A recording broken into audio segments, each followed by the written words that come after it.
Yo l'équipe, j'espère que vous allez bien. Aujourd'hui, vidéo un petit peu particulière, je vous emmène en immersion dans une séance avec mon kiné. Pour remettre un petit peu les choses dans leur contexte, donc cette séance, elle est dans le cadre d'une rupture des ligaments croisés que je me suis faite il y a 2 mois et demi. Donc j'ai choisi de ne pas me faire opérer. Et donc c'est quelque chose qui est possible, mais ça nécessite une grosse rééducation.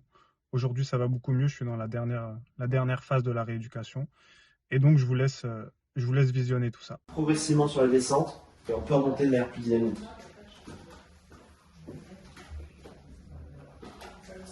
L'important c'est de bien mettre son poids en arrière, ça parce que quand il descend avec un élastique on tomberait, beaucoup de choses.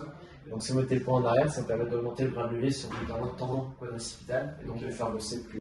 Donc on descend, fente, sauter, alterner. Voilà, on se concentre bien sur l'alignement.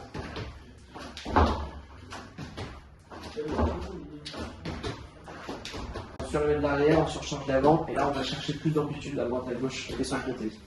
Allez, encore plus d'amplitude.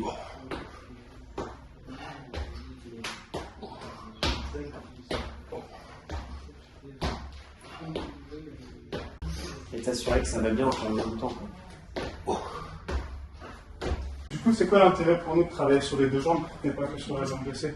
Toujours sur les deux jambes, parce que si on concentre sur les jambes blessées, on va créer une différence, que ce soit de proprio, de musculation, d'explosivité, etc., qui va rendre l'autre jambe, qui était saine de base, beaucoup moins forte que la jambe qui a été rééduquée.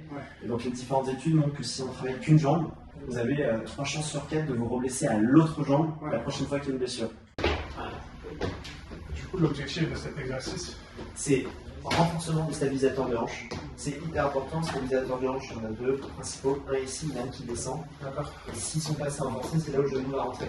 Si le genou rentre, c'est rupture, enfin, c'est une possibilité supplémentaire de rupture de ligament croisé. du coup, ces muscles-là, ils sont souvent faibles vu que dans les exercices polyarticulaires, ils rentrent un petit peu moins en jeu. Hein. Ouais, alors, je sais pas s'ils sont souvent faibles, mais en tout cas, moi je les trouve souvent trop à la traîne par rapport aux zones musculaires. C'est-à-dire qu'on se concentre, où les gens ont tendance à se concentrer beaucoup sur le renfort des quadrilles, qui est important, le renfort des mollets, ils se concentrent aussi pas mal dessus, les ischios sont souvent oubliés, les stabilisateurs de hanche sont souvent oubliés, et c'est hyper dommage, même pour aller chercher tout le gainage abdominal et le gainage dorsal bas, hyper important pour tous les exos, les sports de membrane.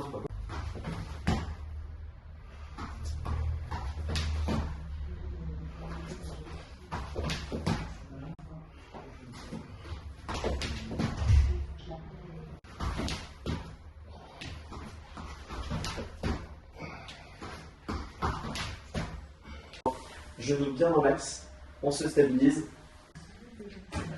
Et du coup, c'est quoi la différence entre ce tapis et un Bosu, par exemple? Alors, la vraie différence, c'est que le Bosu va avoir des débattements, des équilibres qui sont de plus grande amplitude que ça. Et en fait, plus c'est de petite amplitude, plus c'est réaliste par rapport aux différents sports qu'on a. C'est pour ça qu'on n'utilise plus du tout, nous en tout cas, les grandes balances.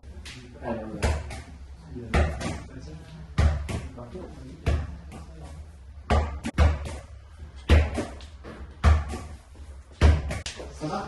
Ça passe bien, ça enchaîne. Hein. Sur un pied, et là, prends une touche. Voilà, et moi je vais laisser le vis.